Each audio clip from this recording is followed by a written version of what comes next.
Okay, for number 19, it's 20 to the 1/2 times 20 to the 1/2.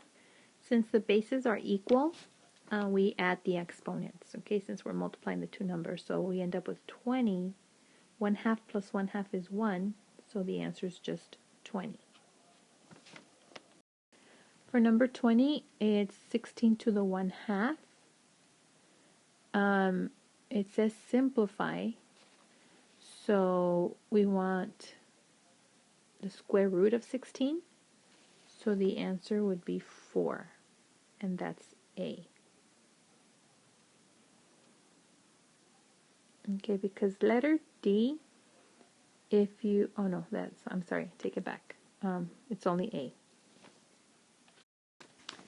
Okay, for 21, there's a couple of ways you can approach this. Since the powers are equal, you can combine the 3 and the 9 inside parentheses like this and say 3 times 9, raise it to the 1/3 power, right? Because if it was written like this, you would have to distribute the 1/3 power, right? So, which would give you the original problem that we have. So this is perfectly, it's allowed. So it's 27 to the 1/3. So that's a cube root of 27. So that's 3. Another thing you could have done, so the answer is 3. An alternative method is, go back to the original right here. Let me just put another method down here. And I could have written this as 3 1/3 times 3 squared to the 1/3, right? Because 9 is 3 squared. And so that would give you 3 to the 1/3 times 3 to the 2/3. And 1/3 and 2/3 is 1. So it's be 3 to the 1, which is 3. So same answer. Okay, so I wanted to show you two different ways of approaching the same problem. Okay, for number 22, they want us to simplify the cube root of 128, a to the 13th, b to the 6th. So remember, in order to come out of the box, we need 3 of the same factor. Okay, so let's start off with 28. 28 is 64 times 2. Well, 64 is 4 to the 3rd, right? So I have 3 4s. So I have a set of 3 4s here. So this number comes out as a 4, but the 2 stays inside. The A, I have, let's see, how many groups of 3 do I have for the A? I have 4 groups of 3, right? Because I've got 13 A's. So I could actually write it like this.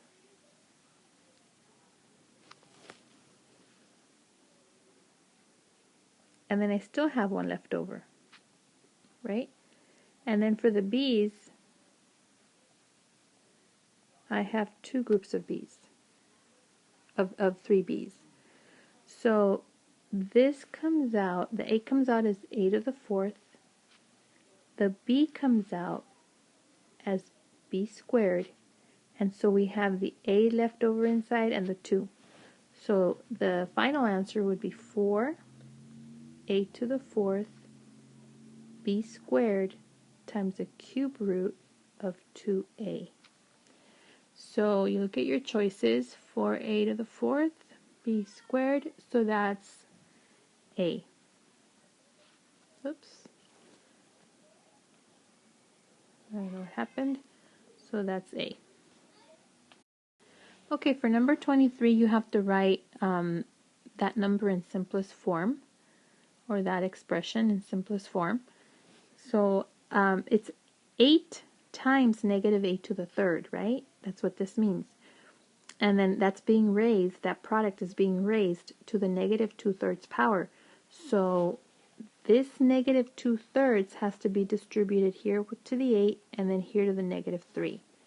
So let's go ahead and do that first. So this is 8 to the negative 2/3 times a. Now negative 3 times negative 2/3 is 6 over 3, which is 2. So I'm going to bring the 8 to the bottom because it has a negative exponent. So this is going to be a squared still on the top in the numerator over 8 to the 2/3. So a squared, I'm going to apply the root first. So the cube root of 8 is 2, and then 2 squared is 4. So my final answer is a squared over 4. And check your answers, and that would be B. Okay, for number 24, I've got a square root, right? That 1/2 power means the square root of 5x plus 9 equals negative 2x. Now, don't be fooled. I know in class when we had a negative on the other side, we would just stop and say no solution. Now, this is different because this has an x, and the x could turn out to be negative, which would make negative 2x a positive number, and that would be okay. So don't automatically think for this one that it's no solution, because the problem, again, it's different from the ones that we've done in class where we only had a number. There's an x here. Okay, the ones in class, if that x were not there, if it was just negative 2, then yeah, we would stop and say no solution. But with this one, we got to keep going. So we're going to raise both sides to the second power. So on the left side, I've got 5x plus 9. On the right side, I've got 4x squared. Okay, so I've got a quadratic. So I'm going to move the 5x plus 9 to the other side. So that leaves me with 4x squared minus 5x minus 9. Then I multiply these two to see if I can find a factor, or a pair of factors that give me negative 36 and add up to negative 5. And we do have a pair, negative 9 times 4. Okay? Now, again, some of you will do the x factor. I like the box method, so I'm going to draw the box. In the first box, I put the 4x squared, then the 4x, or I could have put the negative 9x, that's okay, and then the negative 9. So the greatest common factor in this row right here is 4x. Then you ask yourself, 4x times something gives you 4x squared. Well, that is x. And then 4x times something gives you 4x. That's 1. And then for this section right here, this times x gives you negative 9x. And so that has to be negative 9. Okay? And then just double check, is it true that 1 times negative 9 equals negative 9? The answer is yes, so that means that you factored this quadratic correctly. So my factors are x plus 1 times 4x minus 9. So that means that the zeros are negative 1 or 9 over 4. So now we go back to the original problem and we check each of the answers. Okay? So that's going to be the next step. So I'm going to move this over a little bit. So I'm going to check x equals negative 1. So 5 times negative 1, oops, the negative's not coming up, plus 9, raise this to the 1/2 power.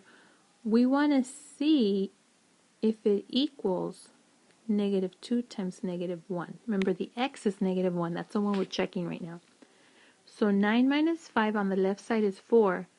4 to the 1/2 is 2. On the right side, negative 2 times negative 1 is 2. So yes, that one checks. That one's okay. So now we move on to the next one. X equals positive 9/4. Well, I see a problem with this one right away because on the right side, negative 2 times 9/4 is, let's see, negative 9/2, right? 18 over 4 is 9/2. Well, that's a negative number, right? And on the right side, I have the square root. I'm going to have a square root of some number. It can't be negative. So this one is an extraneous solution. This is not going to work. So the only answer is x equals negative 1.